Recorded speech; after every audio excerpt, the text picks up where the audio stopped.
In 1992, Pepsi ran a contest in the Philippines that ended up killing 5 people. The contest was called Number Fever, and the idea was simple. Every evening, the news would reveal a winning number. Tomorrow's winning number is 373. And if you had a Pepsi bottle cap with that number, you won 1,000,000 pesos. Now, 1,000,000 pesos in 1992 was life-changing for the average Filipino. So this contest became very popular. Will you be the next millionaire? Families would stockpile Pepsi bottle caps in their homes. Many people would root through dumpsters trying to find winning caps. According to Pepsi, half of the country's population was actively participating in the contest. And it was because of this popularity that Pepsi decided to extend Number Fever for an additional 5 weeks. And this is where things went terribly wrong. You see, throughout the contest, Pepsi was in complete control of how many winners there were. They relied on a computer program to seed 2 winning caps into bottling plants. 2 winning caps meant that there could only be 2 winners, and Pepsi would stay within their budget.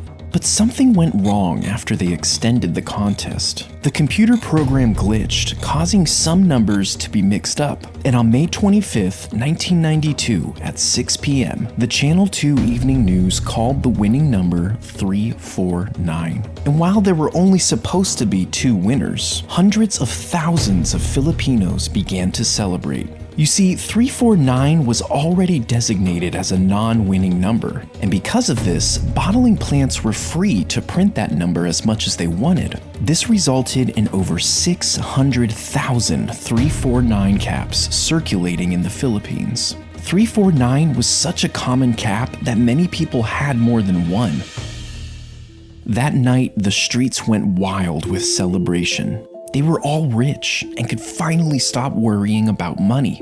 Hundreds of people rushed to the Pepsi factory with their winning caps. It soon had to be shut down and guarded by police. The company quickly realized that they had messed up big time. Pepsi executives had a meeting in the middle of the night to try and come up with a solution. It would have cost them tens of billions of dollars to honor each winning cap. So instead, they put the blame on the computer and offered 500 pesos for each winning cap.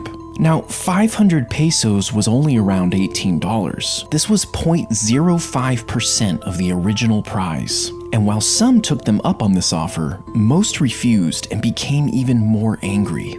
They didn't care about some computer error. Pepsi was a multi-billion-dollar corporation. In their eyes, they had to honor the full prize amount. But Pepsi didn't budge, and violent protests and riots broke out, ultimately leaving 5 people dead and dozens injured. 349 winners stormed the Pepsi factories, throwing Molotov cocktails into the windows and bombing Pepsi trucks that drove by. Over the next year, the angry mob took a more organized approach to fight Pepsi. Coalition 349 was a group of winners that took legal action against the company. They elected a local preacher named Del Fierro as their leader. He rounded up over 800 349 winners in an attempt to sue Pepsi for over $400 million. Now, the chaos continued well into 1993, at which point a new twist in the story started circulating. Old newspaper headlines suggested that Pepsi was somehow responsible for bombing their own trucks.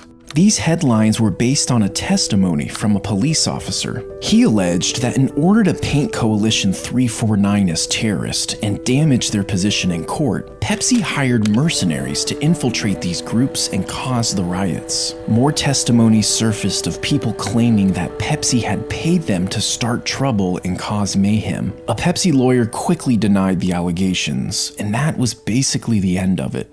In 1993, the court finally put an arrest warrant out for 9 Pepsi executives. This was a huge win for Coalition 349, but unfortunately, it was one of their only.